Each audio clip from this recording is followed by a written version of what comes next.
Have you heard the news? Project 2025 is going to change everything for Americans, and I'm breaking down the 5 game-changing shifts you need to know about. Welcome to CTube. Today we are talking about Project 2025 and how it is shaking things up. But what exactly does that mean for us? So Project 2025 is supposed to make life smoother and smarter.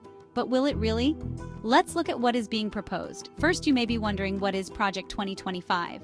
It is known as the 2025 Presidential Transition Project, which is an initiative by the Heritage Foundation, which promotes conservative and right-wing policies to reshape the United States federal government. So how are they planning to reshape the U.S. federal government? First, with smart cities. Picture your town running on clean energy and AI-driven traffic systems. The concept of smart cities is covered in the Project 2025 Mandate for Leadership. According to the document, the relevant sections and policy suggestions are integrated within broader discussions on infrastructure, technology, and urban development strategies. Specifically, the mandate emphasizes enhancing urban infrastructure through advanced technologies and efficient data management systems to improve city living standards and sustainability. Second, education gets a boost with virtual classrooms that make learning fun and accessible for all. Project 2025 covers virtual classrooms and digital learning as part of its broader agenda to integrate technology into education. This includes advocating for increased use of digital tools and online learning platforms to enhance educational delivery, especially in rural or underfunded areas. The goal is to ensure that all students have access to high-quality educational resources, regardless of their geographical location. Additionally, the project emphasizes the need for a decentralized approach to education, increased parental involvement, and school choice, which could impact how virtual classrooms are implemented and managed at the local level. Sounds good, right? Well, not so much for the children who rely on the educational programs that are targeted in the plan. Project 2025 aims to eliminate the Head Start program, which serves over 1 million children annually. The proposal includes cutting federal education policies significantly and ultimately abolishing the Department of Education, with potential negative impacts on public education and special needs programs. The elimination of the Head Start program would impact over 1 million children who benefit from early education and support services. But don't just take my word for it. You can read for yourself on page 482. Third, healthcare revolution. Telemedicine will put doctors just a video call away, making health checkups a breeze. While I do agree a healthcare revolution sounds great, but how healthy will those who can't afford food be if they are starving or can't afford healthcare or prescriptions? The plan suggests limiting access to food assistance programs, affecting millions who rely on them. Limiting access to food assistance programs would affect the more than 40 million people in 21.6 million households who rely on these benefits monthly. The project is proposing major changes to Medicare, pushing more beneficiaries towards private options, which are often less comprehensive than traditional Medicare. The project frames Medicare and Medicaid as significant contributors to the national budget deficit, advocating for market-based reforms to reduce federal spending. Medicaid changes include block grants and imposing work requirements, potentially limiting access to health care for low-income seniors. The changes to Medicare would affect the 33 million people currently enrolled in the program. Pushing more beneficiaries towards private Medicare Advantage plans could reduce the quality and accessibility of their health care. But this doesn't just affect seniors. Medicaid alone covers approximately 82 million people, including children, parents, seniors, and disabled individuals. The details are included on pages 299 through 300.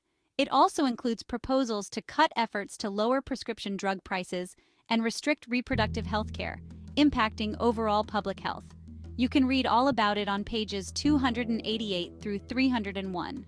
Regarding disability rights, Project 2025 proposes to reduce funding for Medicaid and Social Security Disability Insurance, SSDI. It also promotes a reduction in federal regulations that currently protect disabled individuals, potentially limiting access to necessary services and support. Proposed reductions in Medicaid and SSDI would significantly impact the millions of Americans who rely on these programs. Check out the details on pages 649 through 650. Fourth, say goodbye to long commutes. With remote work hubs that are high-tech and super comfy, offering flexible work options benefiting both the employees and employers is great for all involved as well as the environment. but I can't overlook the other proposals affecting employees of small businesses. For small businesses, the plan suggests deregulating, which proponents argue would reduce bureaucratic overhead and promote business growth, but instead favors large businesses, which could disadvantage small businesses by increasing market dominance and reducing regulatory protections that ensure fair competition. This could also lead to reduced worker protections and benefits, potentially impacting employees negatively. Deregulation could also lead to reduced worker protections and benefits for millions of employees, potentially affecting workplace safety and wage standards. A little history lesson will reveal why those protections were necessary in the first place. The elimination of affirmative action and minority contracting programs would further challenge minority-owned small businesses, reducing their opportunities to compete for government contracts. But again, don't just take my word. Definitely read it for yourself on page 297. And finally, eco-friendly everything. From public transport to packaging, sustainability is the name of the game. But you may be wondering, how? The proposal to deregulate the energy sector in Project 2025 is covered in Chapter 12 of the Mandate for Leadership document. The chapter outlines a strategy to promote economic growth through abundant, affordable energy and to enhance energy independence by reducing regulations on the energy industry. The key points of this strategy include: 1. Repealing green subsidies. This involves removing subsidies for renewable energy and electric vehicles. 2. Expediting energy projects. Fast-tracking the approval of oil and gas pipelines, drilling permits, and other energy infrastructure projects. 3. Promoting nuclear power, streamlining the licensing process for new nuclear power plants. 4. Reforming regulatory agencies, refocusing the Federal Energy Regulatory Commission, FERC, and the Nuclear Regulatory Commission, NRC, on ensuring affordable and reliable electricity, rather than on climate change initiatives. These measures are aimed at allowing the free market to determine energy production and prices, thus reducing government intervention and fostering a more favorable environment for energy companies to operate. For more detailed information, you can refer to pages 382 through 404 of the Mandate for Leadership document. In conclusion, the Project 2025 has a tall order aimed at upgrading our everyday lives, but at what expense?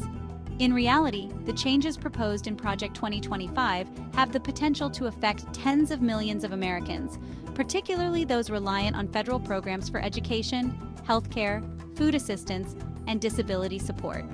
Project 2025 proposes significant changes that will impact various sectors, including healthcare, education, disability rights, and small businesses. The project envisions a comprehensive reshaping of the U.S. federal government with a focus on conservative policies. Overall, Project 2025 aims to reduce federal oversight and spending, significantly altering how social safety net programs are administered and who has access to them. The proposed changes would affect a substantial number of Americans across various demographics. So, are you ready for the future? This video only covered the top 5 proposed changes that affect children, elderly, disabled, healthcare, and small business. But there is a lot more to cover, so make sure you subscribe to my channel. I must also note that Project 2025, although associated with presidential candidate Donald Trump in the media, has not been officially adopted. In fact, Agenda 47 includes the policies that would be implemented by the candidate if he is elected as the 47th president. I do plan to cover the Agenda 47 in a separate video. So if you are interested, subscribe and click that notification bell. Knowledge gives you the power to take correct action. Know before you vote. There are a lot of things to consider before making a decision, so do your due diligence. I plan to share all of the information I find during my research as I am doing my due diligence to ensure that I vote for leadership that have the same or similar views on the things that are important to me. If you are looking for more information to make an informed decision, then subscribe to my channel and click that notification bell to be notified when I upload new videos. I will be uploading new videos each week up until the election. Thanks for watching.